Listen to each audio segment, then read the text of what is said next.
Valuation of goodwill हम class 12th में बहुत डिटेल और बहुत वैल्यूएशन गुडविल जब हम करेंगे क्लास 12th के अंदर, अभी आपके पास 11th में आपके एग्जाम में आ रहा है, बिकॉज टीचर्स फील दैट कि this is very simple and easy concept. ठीक है, आसानी से हो जाने वाला कंसेप्ट होता है, और हाँ, होता भी है, आराम से होने वाला कंसेप्ट होता है। इस पर थियोरेटिकल क्वेश्चन भी बहुत सारे बनते हैं और प्रैक्टिकल क्वेश्चन भी बहुत सारे बनते हैं।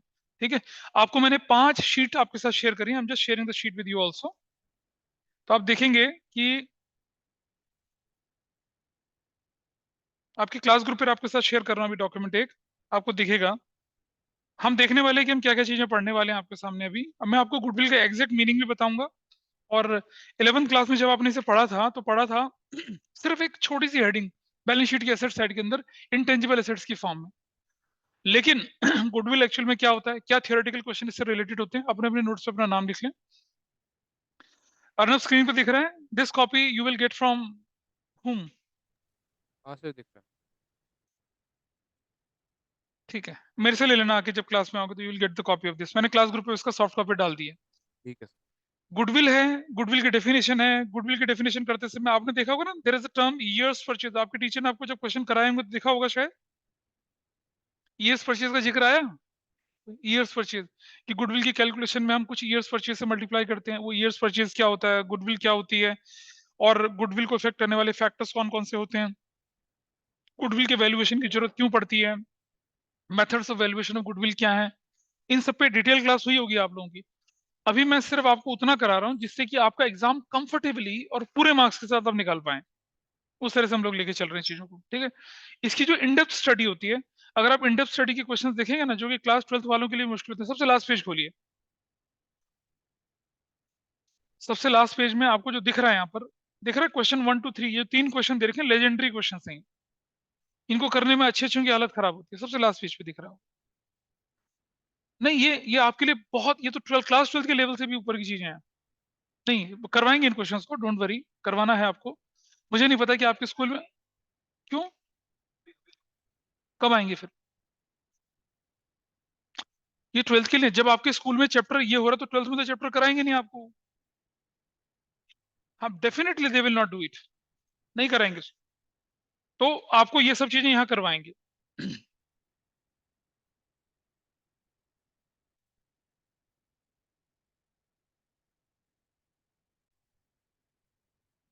That depends upon the question.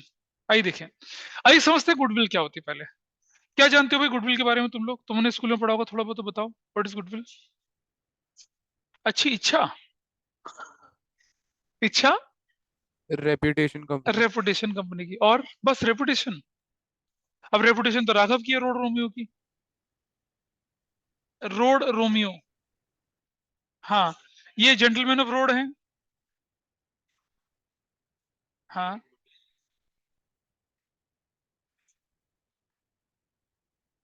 उस हो गया खराब, तुम बोलो।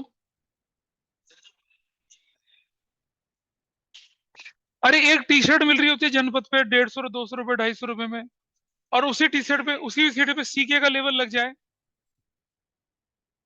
उसी टी शर्ट पे अगर ये सीके का लेवल लग जाए, ठीक है, तो कितने की मिल जाती है, 4 5 हजार की हो जाएगी। उसी पर एक सुपर ड्राई शायद कुछ है कि, सुपर ड्राई है ना, क्या है वो, सन ड्राई, सुपर ड्राई, हाँ सुपर ड्राई, उसका लेवल लग जाए तो कितना रेट हो जाता है उसका फिर। ठीक है, ये बच्चा एक बार अभी परसों में पूछ, इसने क्या करा कि इसने एक शूज पहने हुए थे, मतलब इसने एक जूता पहन रखा था। अगर उस जैसा जूता हम प्लास्टिक का कुछ ऐसे लेते तो 400 500 रुपए में मिल जाता है। लेकिन जो इसने जूता पहना था उसकी कीमत 10 हजार रुपए थी, 10,000। इस बच्चे ने एक जूता पहन रखा था ना, उसको अगर उसका प्राइस पूछे तो 10 हजार रुपए प्राइस। अब ये बताइए, वही जूता अगर लोकल मैन्युफैक्चरर बना रहा है तो वो कितने का, 500 700 हजार का। लेकिन वो हर्ष पपीज वाला उसको 10 हजार में क्यों बेच रहा है भाई। लोकल ब्रांड ही समझ ले, पर उसको 10 हजार में क्यों बेच रहा है, अपनी हाईएस्ट रेंज में।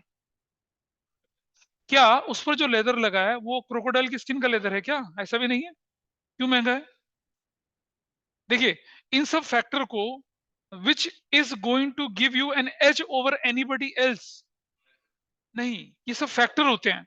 वो फैक्टर अगर आपके फेवर में अगर होंगे तो आपका बिजनेस का प्रॉफिट औरों से ज्यादा अच्छा होगा।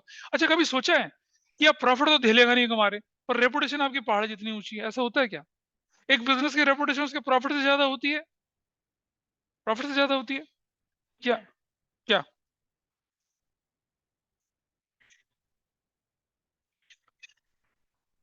हाँ, तो रेपुटेशन जो होती है किसी व्यक्ति की, अच्छा मान लो, एक जैसे अगर मैं बोलूं प्राइम मिनिस्टर लाल बहादुर शास्त्री थे, उनका जब जब उनकी डेथ हुई थी तो उनके अकाउंट में सिर्फ 350 रुपए थे। अपनी सारी सैलरी, अपना सब कुछ उन्होंने देश के नाम पर निछावर कर दिया था। बहुत गरीबी में वो लोग रहे और जैसे भी रहा, लेकिन he has reputation, he has goodwill. लेकिन बिजनेस में वो गुडविल नहीं चाहिए होती है हमें। बिजनेस में जो गुडविल चाहिए होती है, that is something in monetary terms. और वो मॉनेटरी टर्म्स का मतलब होता है कि how much profit you are earning. तो गुडविल के बारे में जब भी कोई क्वेश्चन, जब भी कुछ तरह की चीजें आएंगी, तो आपको क्या करना है, you have to correlate, you have to attach that with the profit. पहले तो सेल्स से, और सेल्स के बाद प्रॉफिट से, और तब आपको उसके बारे में बात करनी है।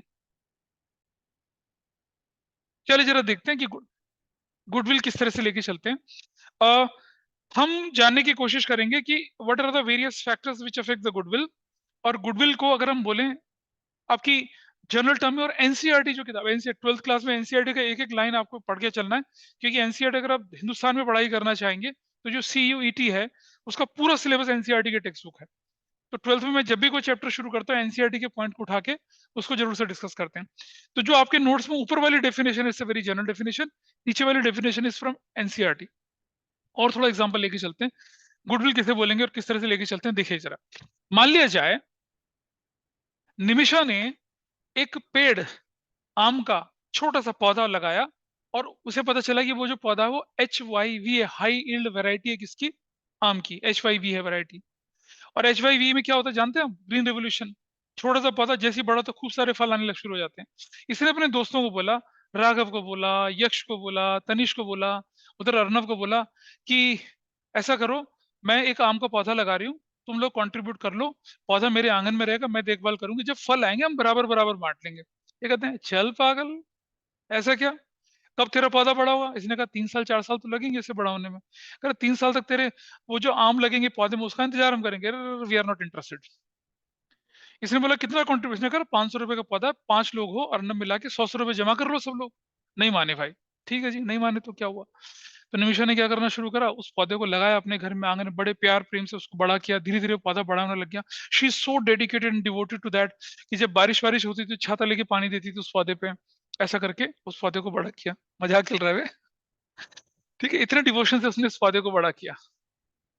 ठीक है, अब अचानक क्या हुआ, हाई यील्ड वैरायटी थी पौधे की, तीसरे साल में अचानक से पौधा जूम से बड़ा होना शुरू हुआ, और उसके अंदर से लगा लगा फल लगने शुरू हो गए आम के। इतनी बढ़िया खुशबू उसके आसपास चले। अर्नब पास से निकले, यक्ष पास से निकले, राघव, तनिष। पूछे निमिषा ये वही पौधा है? तो निमिषा ने कहा "हाँ, ये वही पौधा है। अरे बना ले पार्टनर।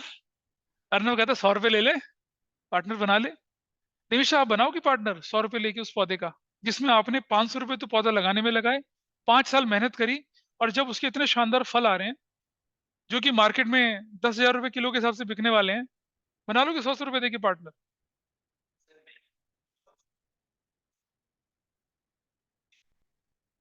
अच्छा ठीक है, हाँ।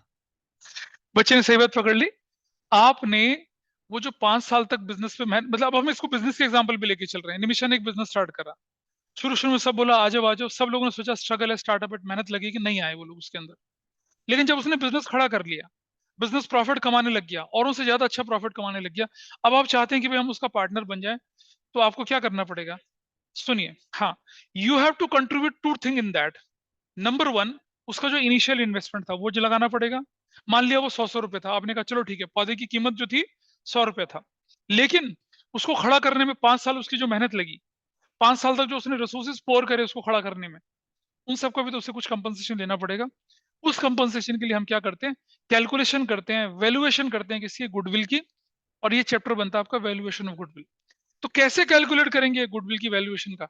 ठीक है, उसके लिए आपने देखा होगा कि निमिषा ने 5 साल तक उस पौधे पे जितना मेहनत करी, जितना टाइम पीरियड लगाया वो, और निमिषा कहती है अब 5 साल हो गए मेरे पेड़ को, पौधे को तैयार खड़े, मेरे बिजनेस को तैयार खड़े को। अगर आपको इसका उसका पार्टनर बन रहा है, तो पिछले 4 साल 5 साल में जितना मैंने स्ट्रगल किया, जितना मैंने टाइम लगाया, जितना मैंने लगा, उसका मॉनेटरी बेनिफिट मुझे दे दो, बन जाओ partner. I am ready to share my profit with you. हाँ जी बेटा। तो बनाएंगे ना, वो तो दिखता है, अभी आएंगे ना उस पर कि क्या क्या फैक्टर होते हैं, कितनी तरह से हम उसको काम करते हैं।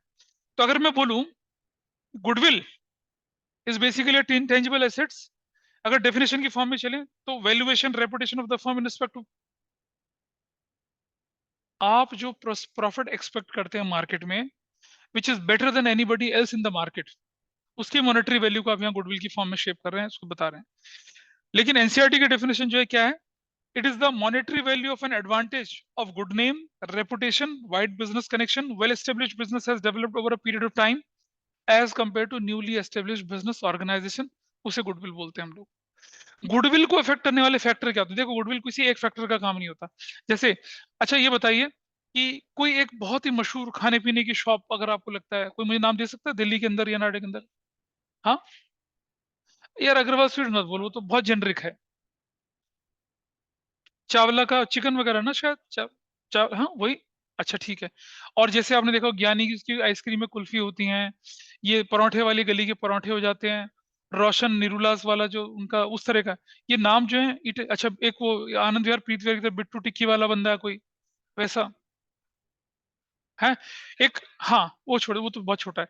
इधर यूपीएससी की तरफ जाते हैं, वहां पर एक प्रभुलाला चाट वाला, यूपीएससी के बाहर जो चाट वाला होता है बहुत मशहूर है। जयंत शिकंजी वाला पकड़ा गया था अभी मनी लॉन्ड्रिंग के केस में, अलग कहानी है उसकी। तो लेकिन ऐसा थोड़ी होता है कि एक ही दिन में नाम कोई ब्रांड बन जाता है। आइए जरा समझते हैं कि कौन कौन से फैक्टर्स होते हैं जो किसी फर्म की गुडविल को अफेक्ट करते हैं और उसकी गुडविल को शेप में लेके आते हैं। सबसे पहले बोला हमने क्या, एफिशिएंसी ऑफ मैनेजमेंट। मैनेजमेंट की एफिशिएंसी देखिए समझिएगा, एफिशिएंसी किस तरह से हम लेके चलते हैं जरा समझना, बिजनेस स्टडीज में एक टर्म होता है। एक व्यक्ति 10,000 रुपए लगाकर, एक व्यक्ति क्या करता है 10,000 रुपए लगाता है, 10,000 लगाकर 5,000 यूनिट्स का प्रोडक्शन करता है। ठीक है, 10,000 लगाकर 5,000 यूनिट का प्रोडक्शन कर रहा है, कितने 2 डेज में। एक व्यक्ति 20,000 लगाकर 10,000 का यूनिट प्रोडक्शन कर रहा है 4 दिनों में। एक व्यक्ति 20,000 रुपया लगाकर 15,000 यूनिट का प्रोडक्शन कर रहा है और वो भी 3 दिन में। बताइए कौन एफिशिएंट है? इन तीनों में से कौन ज्यादा एफिशिएंट है?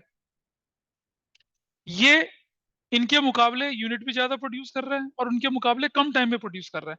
तो एफिशिएंसी कहते हैं कम से कम टाइम में ज्यादा से ज्यादा आउटपुट लेके चलना और औरों के मुकाबले ज्यादा प्रॉफिट कमाना। तो अगर आप एफिशिएंट हैं, अपने रिसोर्सेज को ढंग से यूटिलाइज करते हैं, तो क्या होने वाला है पता है? आपकी कॉस्ट कम रहेगी, आप सेल्स प्राइस औरों से थोड़ा कम रखेंगे, फिर भी आपका प्रॉफिट मार्जिन निकलेगा। और ज्यादा प्रॉफिट होने से क्या होने वाला है? गुडविल ज्यादा। सीधी सी बात है, हमने क्या करना है? If your efficiency is good, then with the same volume of profit you will earn much better profit than anybody else in the market. तो बेटा देख लेना, 2 दिन में 5,000 बना रहा है ना, 3 दिन में 15,000, 3 गुना बना रहा है, दुगना ले रहा है। लेकिन ये दुगना कर रहा है, ये तो दोनों बराबर हुए ना, ये ज्यादा एफिशिएंट हुआ ना उसके मुकाबले। ठीक है, तो चलिए देखिए अगला देखें जरा पॉइंट। तो एफिशिएंसी कैसे इफेक्ट करती है? क्वेश्चन आपके पास आता है कि how efficiency of management is going to affect the goodwill. आप बोलेंगे efficiency of management is going to give you higher profit, and higher profit means higher goodwill. Next point आपके पास है quality of product goods and services. यक्ष तुम्हें वो लस्सी वस्सी पसंद है कुछ या नहीं लगता? ठीक है, सब पी लेता है। तो यक्ष क्या करता है, फतेहपुरी जाता है, चांदनी चौक के पास ही है। वहां पर ना लस्सी के इतने बड़े बड़े गिलास मिलते हैं, 200 रुपए का एक गिलास है, 150 रुपए का एक गिलास मिलता है। मतलब आज से 20 साल पहले जब हम जाया करते थे तो 50 रुपए का गिलास मिलता है, जबकि मार्केट में लस्सी 5 रुपए का गिलास मिलती थी, समझ लो इतना फर्क होता था।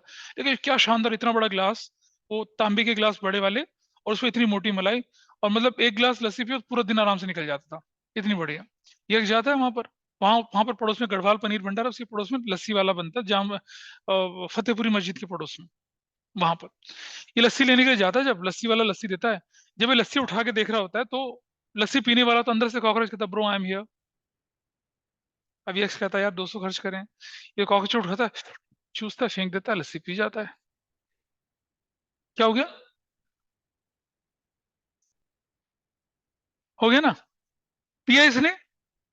तो अब इसको चाहिए कि इसका दोस्त राघव को भी कुछ इस तरह का उसने एडवेंचर कराना है, करा राघव चल लस्सी पीने चलते हैं, तनिष्क को भी लेके लस्सी पिलाने के लिए। ठीक है, अब मुझे बताइए अगर आपको किसी बंदे को जेनुअनली किसी बढ़िया प्रोडक्ट के बारे में बताना तो क्या उस दुकान में भेजोगे क्या? नहीं भेजेंगे उस दुकान पे हम लोग। हमारी क्वालिटी ऑफ प्रोडक्ट, हमारी क्वालिटी ऑफ गुड्स या हमारी क्वालिटी ऑफ सर्विसेज जो होती है उससे हमें रेफरल मिलते हैं। अगर हमारी ये चीजें अच्छी होंगी तो क्या होगा, we will get more customer, we have more customer then we have more sales, and if you more sales then we have more profit, in that way your goodwill is going to be higher. ऐसा हम लेके चलते हैं। Next point हमारे पास है nature of business. कैसे decide करते हैं नेचर ऑफ बिजनेस? विधि वासुदेव जो है वो डायमंड मर्चेंट है, मुंबई के जावेरी बाजार में उसके शोरूम्स हैं। नीरव मोदी भी से उधार हीरे ले आता था। ठीक है जी। अच्छा, और और तनिष जो है, तनिष यूपी रोडवेज की बसों में गैस भर कर हमराज चूर्ण बेचता है। चूर्ण, ऐसा चूर्ण जो पी खाते हैं बाहर, ठीक है, उसे वो खीरे पे लगा के भी खा सकते हैं, चाट मसाले का काम करेगा। और 10 रुपए का एक पैकेट 100 ग्राम का, और वो एक नन्हा सा डायमंड 1.5 करोड़ में बेचती है। अब मुझे बताइए, गुडविल किसकी ज्यादा? डायमंड मर्चेंट की। कारण नेचर ऑफ प्रोडक्ट, फर्क पड़ता है भाई। एक कोई रेडी में सब्जी बेच रहा है, और एक कोई बंदा किसी 5 स्टार होटल में शेफ है, उसी सब्जी को एक रेसिपी में कन्वर्ट करके बेच रहा है। तो नेचर ऑफ प्रोडक्ट में बहुत बड़ा फर्क पड़ता है गुडविल का। अगर गुडविल ज्यादा चूर्ण बेचने वाले की होती ना, तो देखो ना, साइकिल पे एक लाउड स्पीकर लगा के चूर्ण ले लो, चूर्ण ले लो, 10 रुपए का एक, 200 ग्राम, 20 रुपए का 500 ग्राम, ऐसा करके बेच नहीं कर देते। ऐसे चल रहा होता। ठीक है, ठीक है, ठीक है। सबसे पहले कस्टमर वही था। Let's move further. चाहिए, आगे देखते हैं। Next point, location. राघव ने बोला कि मैं मॉल खोलूंगा छलेरा में। ठीक है, बढ़िया चलेगा, अच्छा चलेगा मॉल। आपने देखा छलेरा में एलिक्सियर एक्सिलियर करके मॉल खुला हुआ है, खाली पड़ा हुआ है। कौन उस मॉल में कैसे जाएगा कोई बताइए, और क्या जाएगा? कुछ नहीं। लेकिन वो दूसरे तो सेक्टर 18 में पॉन्टी चड्डा की प्रॉपर्टी के अंदर उसने खोल दिया कुछ, तो ऑब्वियसली। हाँ, बताओ, फैक्चुअल बात बताओ। चिल्ल है बच्चे, बहुत बढ़िया, नाइस, ठीक है, बहुत अच्छा फिर। अरे रहने दे, कोई फर्क नहीं पड़ता, गलत शुक्र है, नहीं तो ना एग्जाम्पल चले जाता उसका, वो कहते मेरे दद्दू का नाम खराब तरीके से ले रहे हो तुम। एनीवे, आगे चलते हैं। देखिए, तो अगर आपकी लोकेशन, देखा होगा ना आप लोगों ने, कई कई बार जैसे मान लो प्लॉट या जमीन, तुम लोगों को तो आइडिया है, जमीन को लेने जा रहे होते हैं, प्लॉट ले रहे होते हैं, तो कॉर्नर साइड का प्लॉट जिसके चारों मतलब 3 तरफ से खुला हो, रोड हो उसके बड़ी चौड़ी, तो उसकी कीमत ऑब्वियसली जो इंसर्ट इंटीरियर में जो प्लॉट होगा उससे तो कहीं ज्यादा होती है। तो लोकेशन होने से क्या होता है, फुटफॉल ज्यादा होता है। लोकेशन अगर अच्छी है तो फुटफॉल ज्यादा होगा। ज्यादा फुटफॉल होने से क्या होता है, कस्टमर्स। अभी मैंने बताया ना कुछ दिन पहले, सेक्टर 18 में एक जो पान का कियोस्क होता है, 3,25,000 रुपए महीने के किराए पे छूटा है। और उस बंदे ने 14 मंथ्स का 42 लाख रुपए किराया एडवांस ही दे दिया। उसने 3,25,000 रुपया सिर्फ एक कियोस्क, कितना बड़ा होगा वो, इतना जितना बड़ा बोर्ड है ना 6x4 का, इतने बड़े छोटी सी गुमटी के 3,25,000 रुपये मंथली किराया नोएडा अथॉरिटी को देना उसने एक्सेप्ट करा है, सेक्टर 18। क्या बेचेगा उसको, और उसमें सिर्फ वो पान सिगरेट बीड़ी वगैरह बेचेगा सिर्फ। और 3,25,000 किराया, और 14 मंथ का क्या कंडीशन थी, 14 मंथ का किराया आप एडवांस भरोगे। 42 लाख उसने एडवांस भर भी दिया। और जो भी है जैसा भी है, हम क्लास में इस एग्जाम्पल में डिस्कशन लेके चल रहे थे, कैलकुलेशन कर रहे थे, उसकी जो डेली की जो सेल्स थी वही करीब 4 सवा 4 लाख की बन रही थी। मतलब अगर गिरता पड़ता भी वो, अगर 50,000 महीना भी, 50,000 एक दिन का भी कमा रहा था, तो भी 15 लाख कमा लिया उसने तो महीने का। तो 3.25 लाख क्या है उसके लिए, कुछ भी नहीं है। So people calculate in that वे। लेकिन उसकी वजह से पता क्या हुआ, सेक्टर 18 की जो बाकी प्रॉपर्टी उसके प्राइस पे सोचो आप। भाई आमने सामने वाला दुकानदार कहेगा जब ये खोखा वाला 3.25 लाख किराया ले रहा है, तो मैं तो 4 मंजिल का मेरा फ्लोर है, मैं तो पता नहीं कितना किराया लेगा वो। एनीवे, सो लोकेशन है ना। क्या आपको गिजहोड़ में, या वो जो उधर आगे जाके दुकानें पड़ती हैं वहां पर सेक्टर बरोला उस तरफ की तरफ दुकानें पड़ती हैं, और आगे और एक्सटीरियर में दुकानें पड़ रही हैं, उनमें इतना किराया मिल पाएगा? नहीं मिलेगा। लोकेशन, लोकेशन मतलब फुटफॉल, कस्टमर ज्यादा, सेल ज्यादा, तो profit, and then higher goodwill, that is what. तो कभी क्वेश्चन आ जाए कि how location affect the value of goodwill, तो आप बोल सकते हैं इस तरह से। हर चीज को कोरिलेट करेंगे, हायर सेल्स से, हायर प्रॉफिट से, हायर क्या, गुडविल से। और आगे चलें, price of product goods and services. अब आप देख रहे हैं ना, बिग बाजार लोगों के लिए अट्रैक्शन क्यों होता है? क्योंकि प्राइस रीजनेबल होते हैं, ऑफर्स चलते हैं उनके। तो अगर आपके गुड्स सर्विसेज के प्राइस अच्छे हैं तो क्या होगा, कस्टमर ज्यादा होंगे, सेल ज्यादा होगी, ज्यादा सेल से अगर प्रॉफिट मार्जिन कम भी रखोगे तो भी आपका काम बढ़िया चलता है। गुडविल बढ़ेगी भाई प्रॉफिट ज्यादा होने से। एक्सेस टू सप्लाईज समझना। राघव बनाता है राघव स्टील, अमय बनाता है अमय स्टील। राघव जो है वो स्टील बनाते हैं यहाँ पर हरियाणा के थोड़े से इंडस्ट्रियल एरिया में, और अमय जो बनाता है स्टील वो झारखंड में ही बनाता है। कहाँ? जहां पर आयरन ओर, सुन तो ले मेरी बात, जहां आयरन ओर भी है और जहां कोल भी है। इन दोनों का डिस्ट्रीब्यूशन नेटवर्क बहुत स्ट्रांग है, दोनों का बहुत अच्छा नेटवर्क है। ठीक है। अब क्या होता है, कोरोना की वजह से सब कुछ ठप पड़ गया सर, प्रोडक्शन वोडक्शन सब ठप पड़ गया। कोरोना हटा, बैन हटा, प्रोडक्शन एकदम डिमांड पे आया। तो इसके बाद जितना स्टॉक था उसने बेच दिया, लेकिन वो जो सप्लाई आने में और डिलीवरी होने में टाइम लगा। लेकिन वो तो डिलीवरी सेंटर की सप्लाई के पास बैठा हुआ है, और इसका कॉन्ट्रैक्ट है आयरन ओर वालों से और कोल वालों से, सबके साथ। तो अगर आपके पास क्या होता है, सप्लाईज रॉ मटेरियल की अनइंटरप्टेड होती हैं, तो your product in market will continue flow. और उसकी वजह से क्या होने वाला होता है, आपकी सेल कंटिन्यूस रहती है, आपका प्रॉफिट लगाता रहता है, और योर गुडविल इज हायर। अच्छा सोचो जरा, अगर मान लो आप किसी पर्टिकुलर ब्रांड की चाय पीते हैं, जैसे मान लो टाटा, सॉरी सब, जो भी चाय, जो भी मतलब चाय ले ले, कुछ भी ले लें। या मान लो सपोज आप, जैसे मान लो मॉर्निंग में ब्रेड खाना चाहते हैं और आपको एक पर्टिकुलर ब्रांड की ब्रेड खरीदते हैं, और पता चला उस ब्रेड 3-4 दिन से, महीने से सप्लाई नहीं आ रही, तो आप ब्रेड खाना बंद कर देंगे। इसे कहते हैं सब्स्टिट्यूट गुड्स। ठीक है, सब्स्टिट्यूट गुड्स कहते हैं उसको। तो इसमें क्या होता है कि अगर अगर आप घर बनाना चाहते हैं और राघव का स्टील मार्केट में नहीं है, तो आप इंतजार थोड़ी करोगे 6 महीने तक राघव का स्टील आकर तो मैं घर बनाऊंगा। आप एमआई के स्टील से क्या करेंगे, घर बनाना शुरू कर देंगे। रुके, घर थोड़ी रुकेगा उसकी वजह से। सब्स्टिट्यूट गुड, इसका मतलब क्या है कि अगर सप्लाई पर आपका कंट्रीब्यूशन है, आपका कंट्रोल नहीं है, तो क्या होने वाला उससे,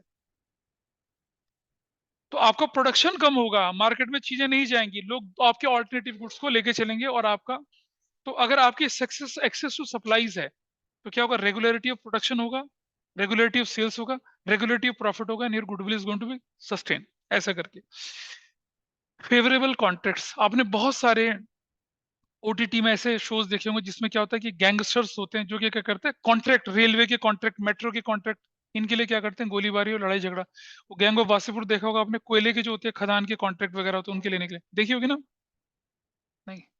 अच्छा, तुम तो हाई प्रोफाइल ओटीटी वाले देख रहे होते हैं। जितने भी मेट्रो के जो कॉन्ट्रैक्ट चलते हैं ना, ये वाले मेट्रो के, अब तो बहुत ज्यादा लॉ एंड ऑर्डर की सिचुएशन ठीक हो गई है। अदरवाइज क्या होता था कि मेट्रो के जो कॉन्ट्रैक्ट होते थे, रेलवे के जो कॉन्ट्रैक्ट होते थे, इनमें दमंगी और मतलब जो डॉन टाइप के लोग होते थे, अपने लोगों को कॉन्ट्रैक्ट दिलाते थे, फिर उनसे पैसे लेते। हाँ, वो कॉन्ट्रैक्ट में तो यही होता है, लेकिन बेस्ट डील के साथ साथ यू नीड बैकअप ऑल्सो। पता चला आपको कॉन्ट्रैक्ट मिला, सामने वाले ने आपकी खोपड़ी उड़ा दी, क्या करोगे, कॉन्ट्रैक्ट कैसे एग्जीक्यूट होगा? नहीं होता। You need lots of support from so many type of people, you know better. ठीक है, सुनो। तो क्या है कि अगर फेवरेबल कॉन्ट्रैक्ट आपके, जैसे मान लो, सुनो, यक्ष तुम्हें कॉन्ट्रैक्ट मिल गया दिल्ली मेट्रो के अंदर, मतलब ओएचपी होती है ना, ओवरहेड वायर्स होती हैं, उनकी सप्लाई करने का। और वो वायर क्या होता है, ये तो होता नहीं कि एटर्नल घिसती हैं, खराब होती हैं, टूटती हैं, बदली जाती हैं।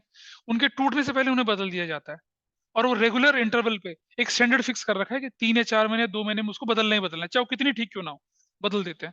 और कॉन्ट्रैक्ट इनके पास है, तो इनके पास क्या सप्लाई की कमी रहेगी? बिल्कुल नहीं रहेगी। लेकिन अगर आपके पास फेवरेबल कॉन्ट्रैक्ट नहीं है, तो क्या होने वाला है, अपने का, if you have a favourable contractor as compare to your competitor, तो आपकी क्या होगी, सेल, प्रॉफिट हमेशा इंटैक्ट रहेगा, you have a higher goodwill in the market. ये फेवरेबल कॉन्ट्रैक्ट होता है। बिहेवियर ऑफ स्टाफ और ऑनर, कई बार आप दुकान में जाते हैं और आपके साथ बहुत रूड बिहेवियर किया जाता है। ठीक है। एक मेरे ख्याल से जोधपुर के राजा थे, वो एक बार रोल्स रॉयस के शोरूम में गए, आपने सुनी होगी वो कहानी। रोल्स रॉयस के शोरूम में गए, और रोल्स रॉयस को उन्होंने सोचा कोई ऐसी, अब हम ऐसे भगा दिया उन्होंने। उसे बड़ा गुस्सा चढ़ा, उसने 4 रोल्स रॉयस खरीदी, 4 खरीदी थी, सुन, 4 खरीदी थी, और यहाँ जोधपुर में ले आया, म्यूनिसिपल कॉर्पोरेशन को दे दिया, बोला कूड़ा उठाओ इनसे। कूड़ा उठवाया उनसे, और और अखबारों में फोटो छप गई, लंदन तक पहुंच गई। अब वो बेचारे भागे भागे आए, 6 रोल्स रॉयस गिफ्ट करी उन्हें, माफी मांगी, और तब जाके वो मैटर सॉल्व हुआ। तो हम बोल रहे हैं बिहेवियर ऑफ ओनर और स्टाफ। आपने देखा होगा कुछ ओनर इतना शानदार, इतना बढ़िया तरीके से बात कर रहे होते हैं, उनका स्टाफ बहुत शानदार होता है, तो क्या होता है, बंदा टेम्प्टेड टू गो देयर, और ज्यादा लोग आएंगे तो क्या होगा, ज्यादा सेल तो ज्यादा profit and then higher the goodwill. कोई भी बिजनेस ऐसा तो है नहीं कि एकदम से बड़ा हुआ होगा, कहीं ना कहीं पर वहां पर ह्यूमन स्किल्स काम आते हैं, या तो अच्छे एम्प्लॉय उनको मिलते हैं, अच्छे मालिक होते हैं, वो जानते हैं कि कस्टमर को कैसे लेके चलना, कैसे उनके साथ डील करना। किसी दुकान में आप जाइए, वहां से खाली हाथ आ ही नहीं सकते, क्योंकि उनके सेल्स पर्सन और उनके जो ओनर होते हैं पर्सुएसिव होते हैं, और आपको लगता है यार चलो यार ले ही लेते हैं, कोई बात नहीं, बंदा अच्छा लग रहा है, ले लेते हैं सामान, ऐसा करके। फिर हमारे after sale service. After sale service से क्या होगा, क्या होगा, लोग दोबारा खरीदने के लिए आते हैं भाई, अगर आफ्टर सेल्स अच्छी है आपकी सर्विस तो। जैसे अ, आप देखिए अमेजन की सक्सेस का एक सबसे बड़ा राज क्या है, कि अगर आपने बोल दिया कि मुझे नहीं चाहिए, वो पूछते नहीं है कुछ भी। मतलब आपको कोई प्रोडक्ट आया और उसका रिप्लेसमेंट या रिटर्न का टाइम पीरियड के अंदर अंदर आपने से वापस कर दे, नेवर आस्क यू, वापस करना तो कर लीजिए, वो कर लेते हैं वापस। लेकिन अभी कुछ दिन पहले क्या हुआ, यहाँ अट्टा में किसी लेडी ने कोई सामान वामान खरीदा होगा 2 महीने पहले, दुकानदार के पास आई, बोला बदल दे भाई। मैडम कह रहा मैडम 2 महीने पुराना सामान है, कैसे बदल दूं। उसने फोन करके बोला ले, 4 लड़के लट बजा के सारा शीशे उसे फोड़ फाड़ के भाग गए। भाई न्यूज़पेपर पढ़ा करो ना, न्यूज़पेपर में अच्छी बुरी सब खबरें होती हैं, दिखता है। अब न्यूज़पेपर को तुम्हें टच नहीं करना, and it is very important for all of you those who want to study here in India as well as go abroad. आपको international scenario, national scenario, your grass root level में आपके शहर में क्या क्या होता है सबकी जानकारी रखनी चाहिए। कई बार इंटरव्यू बोर्ड में आपसे पूछ लेते हैं कि भाई आपकी सिटी में वो केस हुआ था, आप बताइए क्या था वो। आप तो न्यूज़पेपर को हाथ नहीं लगाते हो, आपको तो पता ही नहीं कुछ। यू शुड हैव, एक ऑलराउंडर मैनेजर जो होता है वो हर चीज की जानकारी रखता है। वो फिल्म्स की जानकारी रखता है, फिल्मी गॉसिप्स की जानकारी रखता है, वो स्टाफ की जानकारी रखता है, मार्केट में ट्रेंड की जानकारी रखता है, एचआर ट्रेंड की जानकारी रखता है, हर चीज की जानकारी रखता है। आपके एमबीए जो होते हैं ना, जैक ऑफ ऑल कहते हैं, मास्टर ऑफ नन नहीं कहते, but they are so polished. आप किसी बढ़िया जगह से एमबीए करे हुए और 10 साल के कॉर्पोरेट एक्सपीरियंस वाले बंदे से करिए, आपको लगता है सारी दुनिया जान की खबर नॉलेज उसके पास होती है। They keep themselves updated.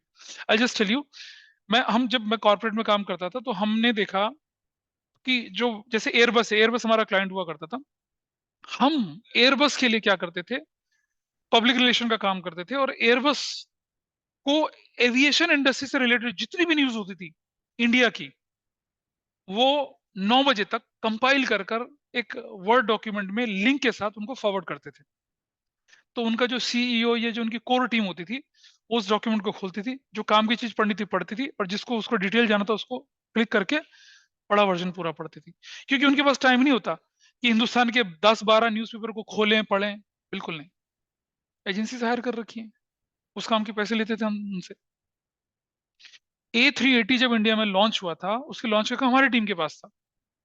हमने इंडियन वर्नाकुलर कहते हैं जो लोकल लैंग्वेज के न्यूज़पेपर होते हैं, बिजनेस न्यूज़पेपर, और जो main stream times of India, Hindi, Dainik Jagran, Amar Ujala वगैरह, सबके जितने भी जर्नलिस्ट थे सबको बुलाकर गिफ्ट देकर और बहुत अच्छे ट्रीट करके उनको, और उस तरह से उनको परसुएट किया। और उसके बाद जब A380 जब लॉन्च हुआ था, अगर आप शायद छोटे छोटे बच्चे रहेंगे उस समय पर, जब A380 इंडिया में पहली बार आया था, हर न्यूज़पेपर के पहले पेज पे बड़ी बड़ी खबर थी।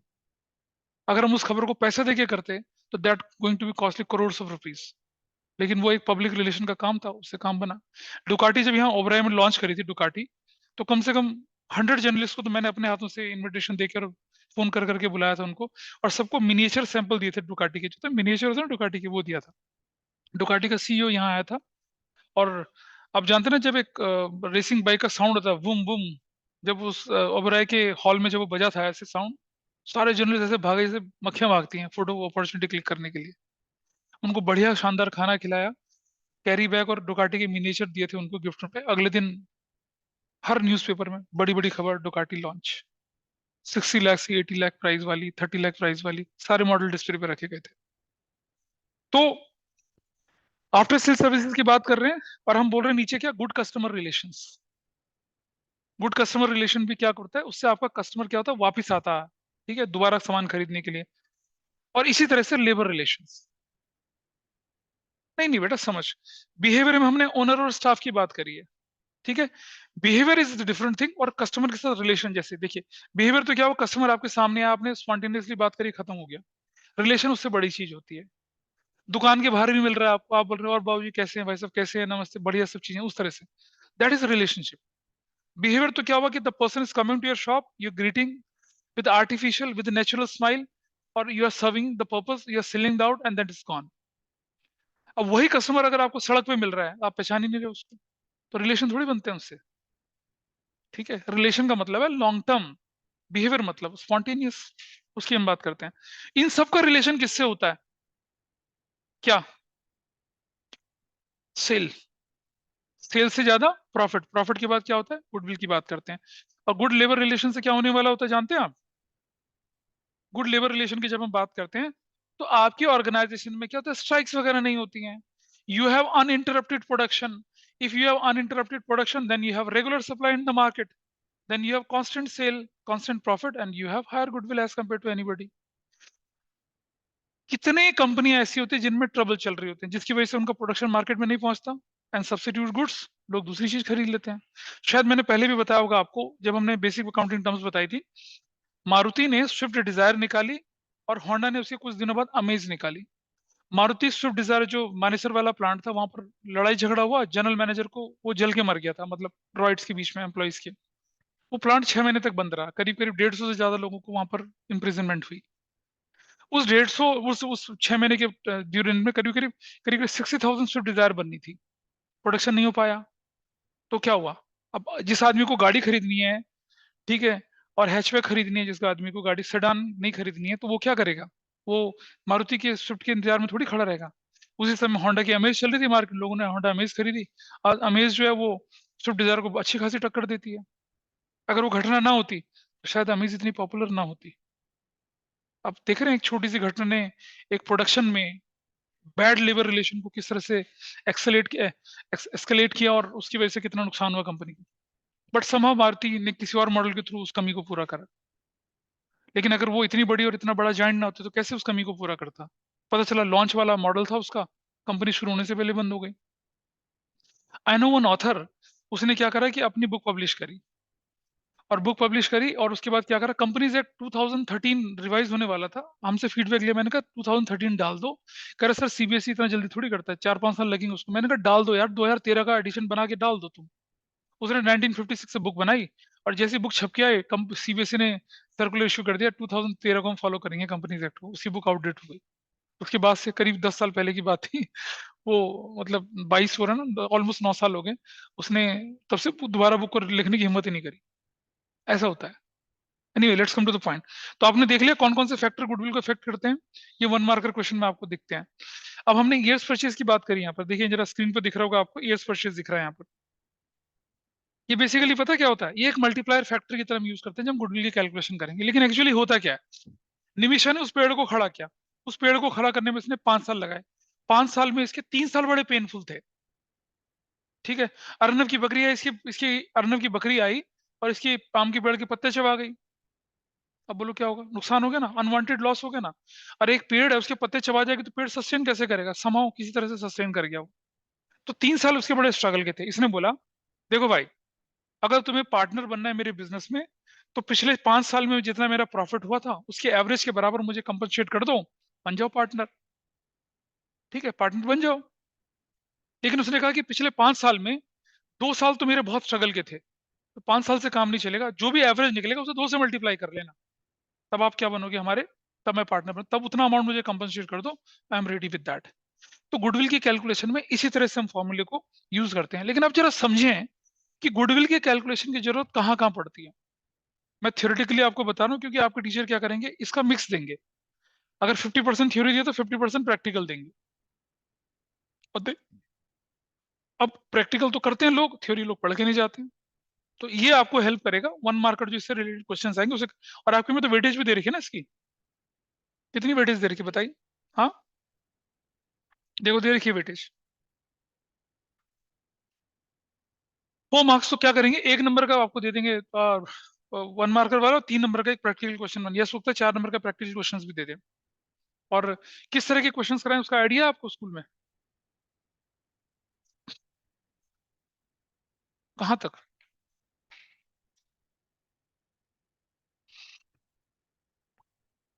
चलो मैं कल 12th की क्लास किताब मंगा के यहाँ पर देख लूंगा। ठीक है, या आपके पास अगर होगा तो उसका एक जो 30 इलस्ट्रेशन का फोटो खींच के भेज देना मुझे, I just see that. Goodwill के वैल्यूएशन की जरूरत कब पड़ती है? हमने प्रॉफिट शेयरिंग, जैसे पार्टनर थे एबीसी, उनकी रेशो थी 1:1:1। अब उन्होंने डिसाइड करा कि रेशो 3:2:1 करनी है। बेटा जाग जाग, जो सुनना सुनना तो है ही, ठीक है। अब ऐसे में क्या होगा, अगर 1:1:1 रेशो थी, अगर 3:2:1 रेशो कर दी, तो फ्यूचर में किसी को फायदा होगा, किसी को नुकसान होगा। अब जिसको फायदा हो रहा है वो तो कंपनसेट करना चाहिए ना, जिसको नुकसान हो रहा है। बेस ऑफ कंपनसेशन क्या बनेगा, गुडविल। पहला मेथड। कब जरूरत पड़ती है, when the existing profit sharing ratio get changed. दूसरा, ए भी पार्टनर थे, सी नया पार्टनर आ गया। अब सी नए पार्टनर के आने से पुराने पार्टनर को तो नुकसान होगा ना भाई, तो नया पार्टनर कंपनसेट करेगा ना पुराने पार्टनर्स को। जैसे आप सब लोग कंपनसेट कर रहे थे निमिषा को, क्योंकि उसका तो शेयर बिजनेस में से कम होगा, तो उसके लिए भी हमें क्या चाहिए, बेस ऑफ कंपनसेशन क्या बनता है, गुडविल बनता है। तो चेंज इन पीएसआर में, और क्या बोलते हैं हम लोग, admission of a new partner में। अच्छा, मान लो A B C D 4 partner थे, डी चला गया, डी की डेथ हो गई या डी रिटायर हो गया। अब एबीसी को तो फायदा हो गया, उनका शेयर तो बढ़ जाएगा। तो जिसको फायदा हो रहा है वो क्या, जो जाने वाला को उसको कंपनसेट करेगा, बेस ऑफ कंपनसेशन क्या बनेगा, गुडविल बनेगा। तो रिटायरमेंट में भी और डेथ में भी आपको क्या करना पड़ता है, कंपनसेट करना पड़ता है। आपका बिजनेस पार्टनरशिप चल रहा था, एबीसी की पार्टनरशिप चल रही थी, ठीक है। आपने क्या कर दिया, अपनी उस पार्टनरशिप को डिसॉल्व करा, और एफ जी एच आई जे और ए के साथ मिलकर एक नई पार्टनरशिप बना ली। ऐसे में भी आपको क्या करना पड़ता है, किसी से पैसा लेना, किसी को देना। What will be the base of compensation, goodwill. इसे कहते हैं हम लोग डिसोल्यूशन ऑफ पार्टनरशिप फर्म। एक पार्टनरशिप को डिसॉल्व किया, दूसरी पार्टनरशिप को आपने तैयार कर दिया। अच्छा, और वो डिसोल्यूशन कैसे हो रहा है, आपने अपनी पार्टनरशिप फर्म को किसी दूसरे बंदे को बेच दिया। तो बेचेगा वाला बंदा, खरीदने वाला बंदा क्या करेगा, दोनों के बीच में नेगोशिएशन होगा।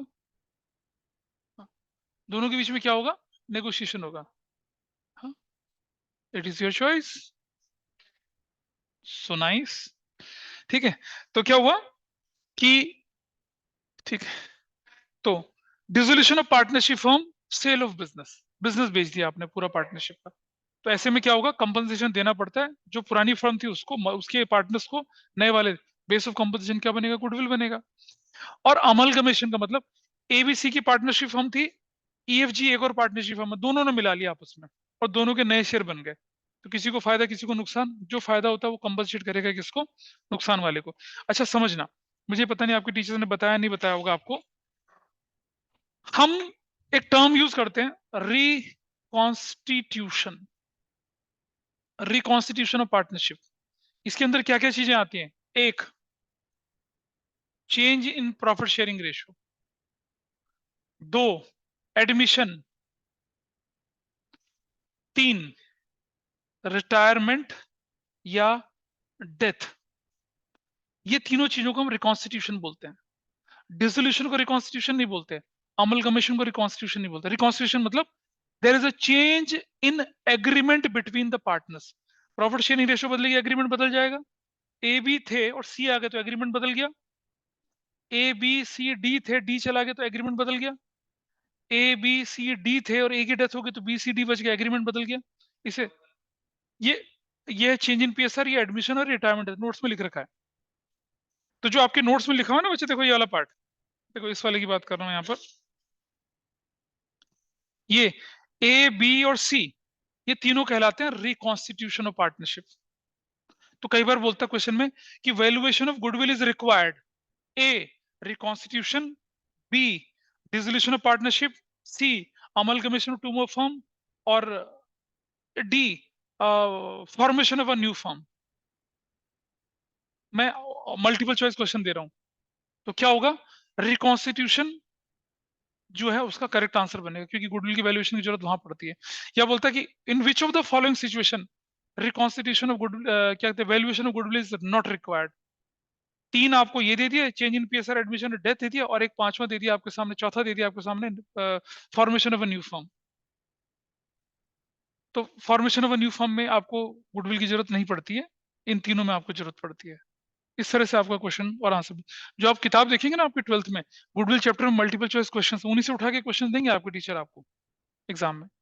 11th में थोड़ा सा लिबरल रहते हैं, और 12th में उन्हें लगता है कि भाई ट्यूशन में तो पढ़ ही लिया है, फिर धुआंधार क्वेश्चन, जैसे वो क्वेश्चन मैंने 1 2 3 दिए ना, अगर आपके टीचर पेपर मुश्किल बनाएंगे तो उसका एक या दो एडजस्टमेंट आपके क्वेश्चन में तड़के के रूप में डाल देंगे, और तब फंसता है बच्चा। आगे चलते हैं, हैं, आई डेंट गेट यू। अच्छा अच्छा अच्छा, कंग्रेचुलेशन। ठीक है, चलो आओ जरा सीखते हैं कि जो प्रैक्टिकल क्वेश्चंस हैं गुडविल के वो किस तरह से होते हैं। दो तरह से चलते हैं। एक होता है बेस्ड ऑन प्रॉफिट। आपके जो वैल्यूएशन ऑफ गुडविल जो होती है वो होती है दो तरह से, बेस्ड ऑन प्रॉफिट और दूसरा होता है based on capital. Based on profit के आपके पास तीन तरीके होते हैं। अरे रुक जा बेटा, average profit method, average profit, ठीक है। हाँ बोलो। सर अगर गुडविल की वैल्यू होती है तो फिर वो मतलब इंटेंजिबल एसेट में क्यों होता है? तो बेटा कैलकुलेटेड तो वैल्यू होती है, दिखती थोड़ी है वो। हाँ बट नीरूलास अगर की गुडविल बहुत, सुन बता, नीरूलास की गुडविल बहुत ज्यादा है। क्या दिखती है किसी को नीरूलास की गुडविल? नहीं, नहीं दिखती ना। मैकडी की गुडविल बहुत अच्छी है, दिखती है कहीं पर? नहीं दिखती ना। लेकिन बट जब वो तुम एक बेचे, तो तो है, क्या कह रहे हो?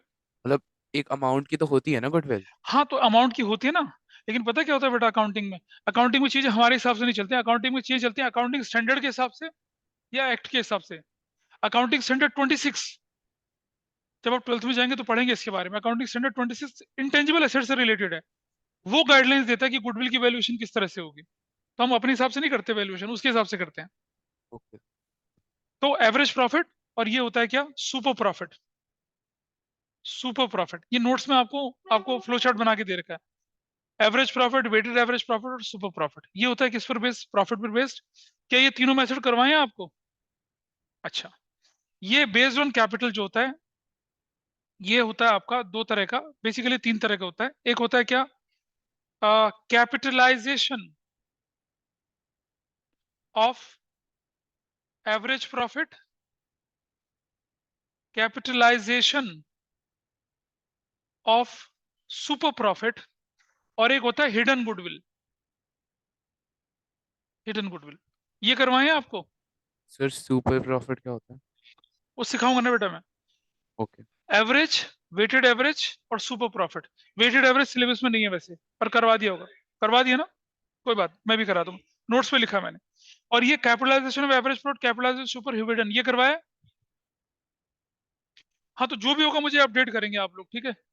क्योंकि जो हम लोग, सुनो सुनो, हम जो, मैं जो अभी मैं क्या कर रहा हूँ, एक सिंपल से क्वेश्चन कराऊंगा आपके सामने, ये सब मैं करूंगा। लेकिन इस वाले पार्ट को मैं तब करूंगा जब आप मुझे बताएंगे, ठीक है। आप लोग मुझे बताएंगे। और क्या राघव, क्या चीज है? तो चलिए एक प्रैक्टिकल क्वेश्चन करते हैं, छोटू सा नन्ना सा। आप क्वेश्चन देखिए। यक्ष, लुक एट योर शीट। बिल्कुल, जब तक चैप्टर खत्म नहीं होगा एक्स्ट्रा क्लास चलेंगी। भाई पॉसिबल नहीं है, 12th वाले होते हैं। आइए देखें जरा। एवरेज प्रॉफिट मेथड में आपको जैसे कि नाम ही बता रहा है कि 4 साल, 5 साल, 3 साल का एवरेज लेना पड़ेगा। और क्यों लेना पड़ेगा, हमने निमिषा के एग्जाम्पल से सीखा था ना। 5 साल स्ट्रगल किया, वो कहती है 5 साल का एवरेज ले लो भाई। अच्छा सुनो, हम 4 साल का एवरेज लेंगे, 5 साल का लेंगे, 6 साल का लेंगे, किस पे डिपेंड करता है? Among the partners. ये पार्टनर्स म्यूचुअली डिसाइड कि हम 4 साल का एवरेज लेंगे तो 4 साल का लेंगे। पार्टनर डिसाइड कि 3 साल का एवरेज लेंगे तो 3 साल का लेंगे। यानी पार्टनर डिसाइडेड कि नहीं भाई हमें तो 1 साल के काम से चल जाएगा, तो हम 1 साल के हिसाब से काम। अच्छा मैंने क्या कर रखा है कि हर मेथड के आइडेंटिफिकेशन दे रखे हैं, ताकि आपको पता तो चले कि कौन सा मेथड लगना है।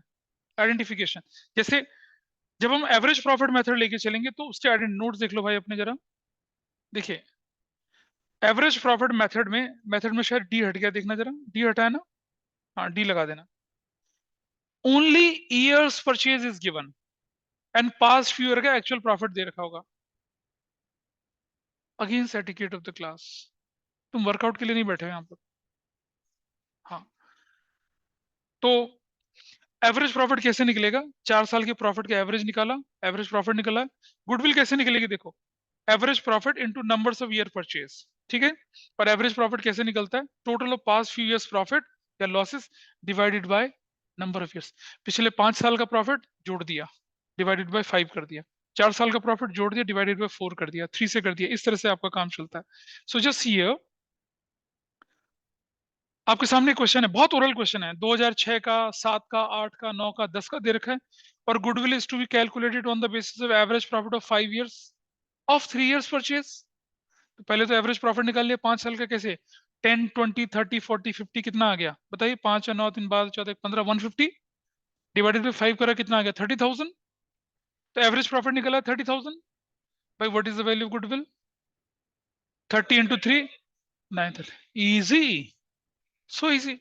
एवरेज प्रॉफिट इतना आसान होता है। दूसरा एग्जांपल देखिए आपके सामने। क्या है दूसरा एग्जांपल? अब की बार क्या दे रखा है आपके पास कि आपके पास पिछले कुछ सालों का प्रॉफिट और लॉस भी दे रखा है। तो आप एवरेज निकालना चाहते हैं गुडविल का। ईयर्स परचेज 3 है।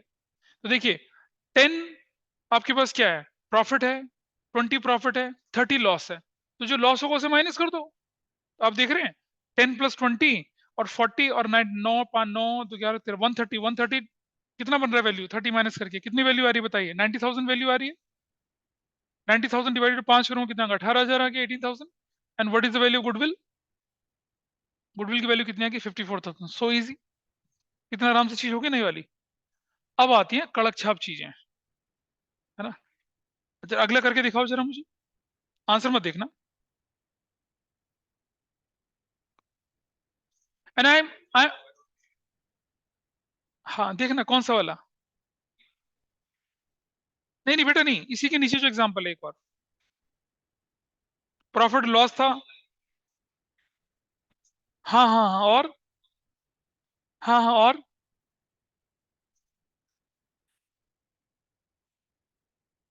ऐड करेंगे हाँ हाँ, और कर। और और बताओ और बताओ। बेटा पानी में लठ मार के ना पानी फूटता नहीं है, टूटता नहीं है। समझ लो। रीजन रीजन रीजन बता क्यों करें।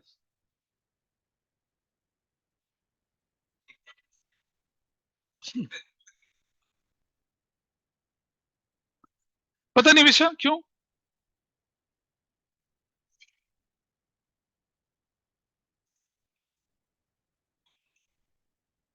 अरे भाई गुडविल की कैलकुलेशन करते समय आप एबनॉर्मल को प्लस या माइनस क्यों कर रहे हैं? प्रॉफिट को। लॉस को प्लस माइनस क्यों कर रहे हैं?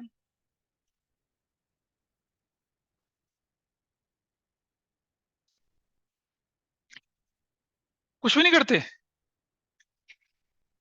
अच्छा चलो ठीक है। Don't turn the page. अब इसका आंसर निकालो। निकालो आंसर। एवरेज ही तो करना है। जैसा आता है वैसा करो। करो ट्राई करो। आप बस आंसर मत देखना बस। सीखोगे नहीं वरना कुछ भी। कर बेटा राघव।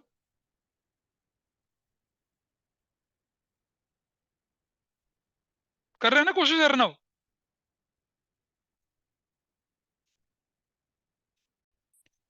मैं क्या करूंगा अभी सुनो। सुनो होल्ड करिए। नहीं नहीं समझा नहीं अभी आपको।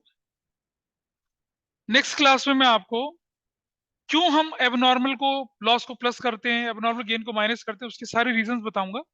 और उससे रिलेटेड क्वेश्चंस लेके आगे बढ़ेंगे। तो जो प्रैक्टिकल है ना, तीनों वाला प्रैक्टिकल, ये तीनों वाला प्रैक्टिकल मे बी अगली क्लास में आपका वाइंड अप हो जाएगा प्रैक्टिकल क्वेश्चन के साथ साथ। ठीक है। फिर मुझे आप ये बताएंगे कि ये आपके एग्जाम स्कूल में पढ़ाया गया नहीं पढ़ाया गया। ठीक है। चलिए। सो हम क्लास को यहीं पर वाइंड अप करें। ठीक है भाई Arnav. Yes sir. Okay bye.